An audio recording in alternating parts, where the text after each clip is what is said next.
মাননীয় প্রধান উপদেষ্টা যেমন লঞ্চিংয়ের সময় ওনার বক্তৃতায় বলেছেন জুলাই পুনরুত্থানের কথা, এবং পুনরুত্থান বলতে আসলে উনি কি বুঝিয়েছেন? উনি বুঝিয়েছেন যে জুলাই আমাদের সবার মধ্যেই ছিল। জুলাই মাস এসে আমাদেরকে স্মরণ করিয়ে দিচ্ছে যে জুলাইকে আবার জাগিয়ে তুলতে হবে।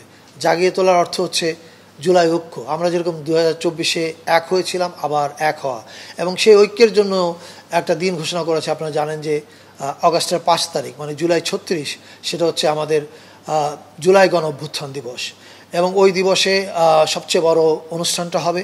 এছাড়া আরেকটা বিশেষ দিবস ঘোষণা করা হয়েছে, আপনারা জানেন 16ই জুলাই, জুলাই শহীদ দিবস, যেদিন থেকে শহীদ হওয়া শুরু হলো আবু সাইদ, ওয়াসিম, শান্ত, ওমর ফারুক এবং এরা প্রত্যেকেই।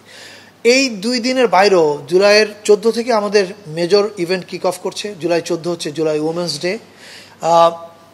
এটা শুরু হচ্ছে ঢাকা ইউনিভার্সিটিতে, কিন্তু আমরা public university, private university, school, college, মাদ্রাসা সব জায়গাতে আমরা অনুষ্ঠানের আয়োজন করছি আমাদের উদ্যোগে।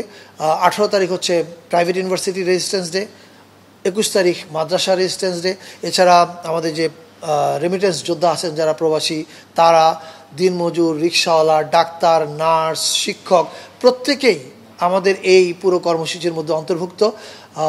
আপনারা ক্যালেন্ডারটা হয়তো আজকে বিকালের মধ্যেই মাননীয় প্রধান উপদেষ্টা প্রেস উইং থেকে লঞ্চ করা হবে, তখন আপনারা পেয়ে যাবেন।